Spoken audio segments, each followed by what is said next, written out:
Alright, today we are back working on the DOKA. We have a few things that we gotta get done today just to kind of move the project forward. So I brought over the PDM box.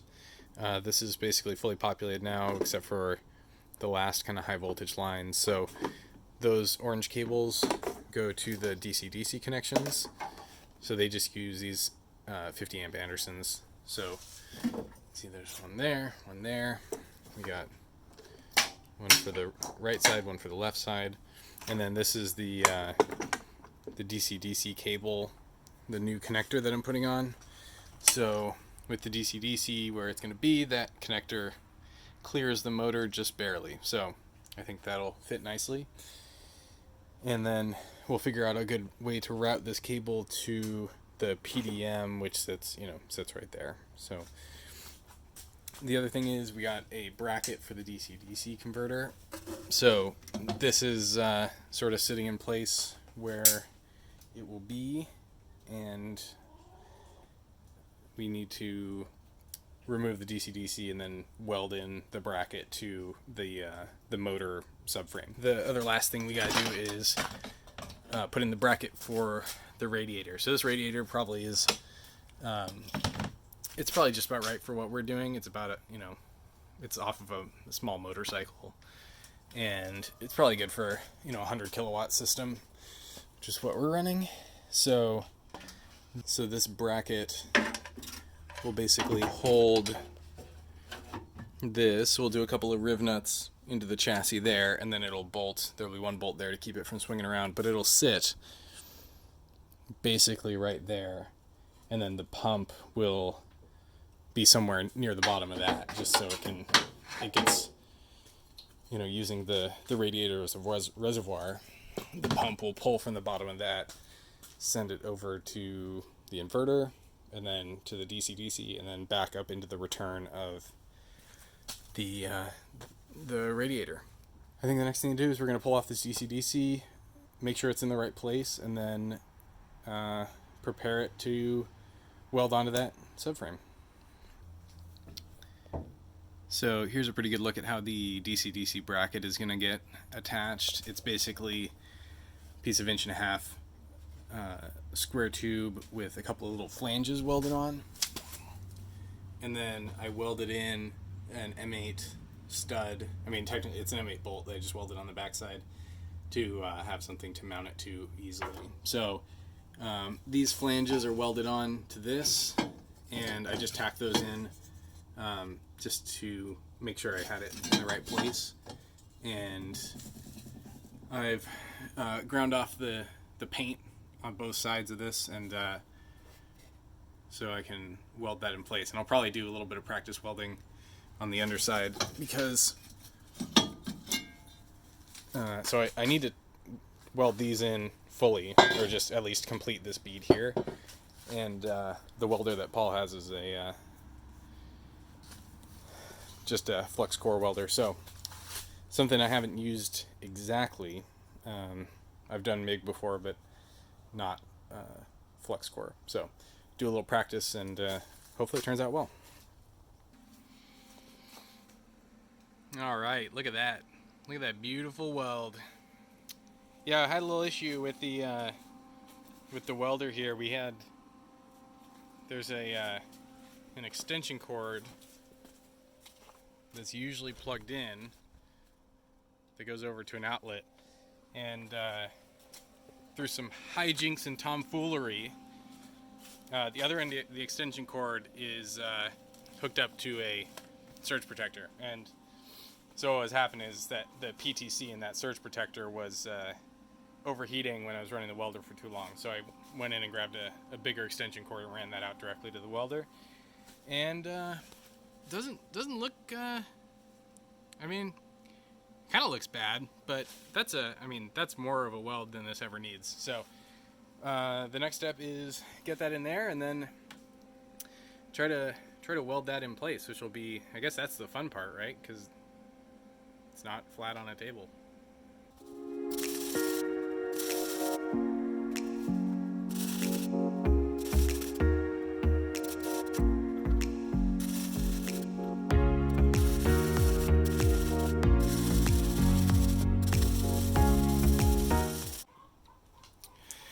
Alright, so I have drilled a couple holes in here in this bracket, and I lined it up on this rail here, and I've drilled out these two holes to 25/64ths. And that's a very specific size because that is the size we're going to use for these rivnuts.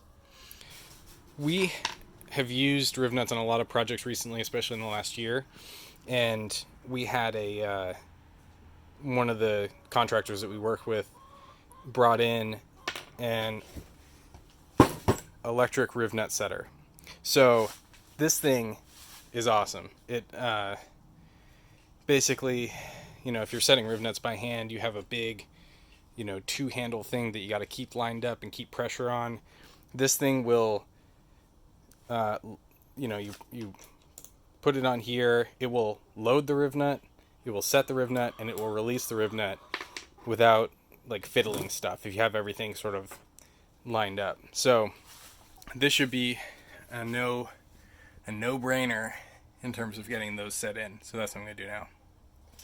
So you set the rivnut. So now it's set, and then you get it right up against the hole, pull the trigger again, and there you go. That rivnut is, oh, okay, it's a little loose.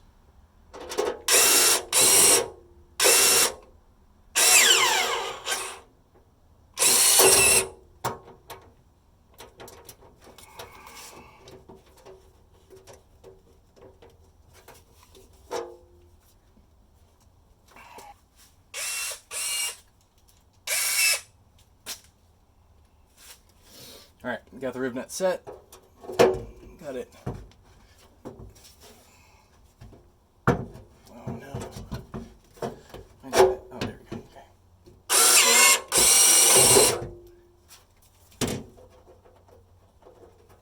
Yeah. So that set correctly. I think the first one was a little loose, a little dodgy. But yeah, so those are both set in, which means now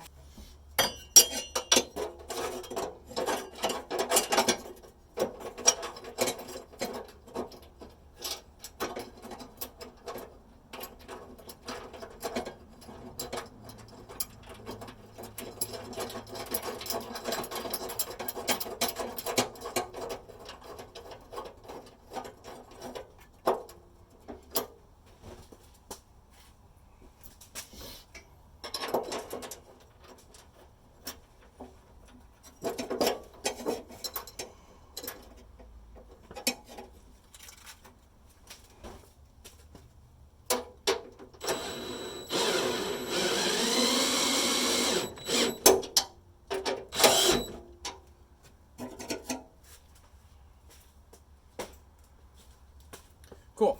So those are basically set in there now. This bracket is super sturdy. Like I don't know if I would stand on it, but it definitely will hold the weight of the radiator with water in it.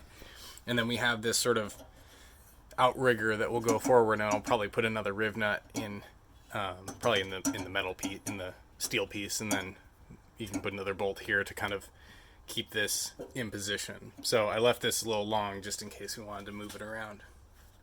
All right, here's another angle of those of that rivnut going in. I'm gonna throw a rivnut in that bracket there.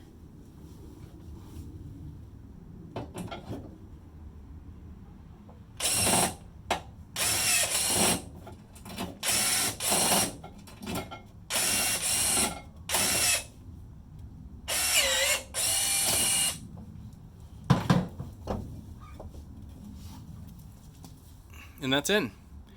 Sometimes that tool doesn't set them correctly, or it doesn't load them correctly, but it eventually does, and that, you can even see from here that that's deformed enough.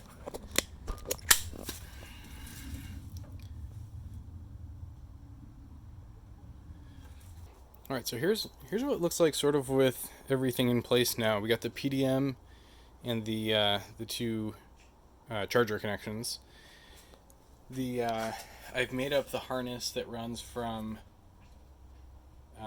this connector to the inverter, and I think there's probably two more things I need to do: add the throttle input and then add the encoder lines, and that'll be another thing where I have to come out with crimpers and cut that harness to length and bring all the wire and everything that I'm using. So yeah, so the radiator mounts just like this. It's pretty sturdy where it is, and this brace here definitely helps with that. I mean, that doesn't move. And the radiator sitting on little vibration mounts. The filler is in a good spot, so if you ever need to fill it, it's, you just need to pop this hatch and it's right here, and there's plenty of room below the hatch, so it's not gonna run into issues there. There's the output of the radiator, so it's right up against the wall, and we'll probably try and mount the pump maybe off of that rubber bushing.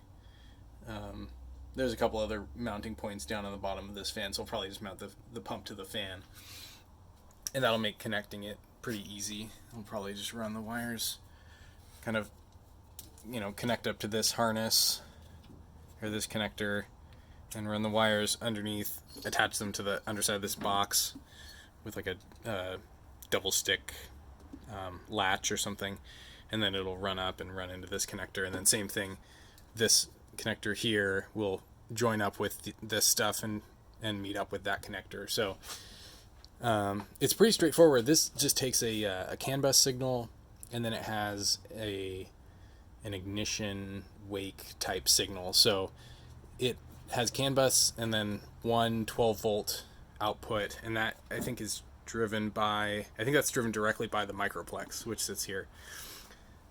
And then the pump and the fan both have their own relays. So one of these is the pump, one of these is the fan. They both have 5 amp fuses on them.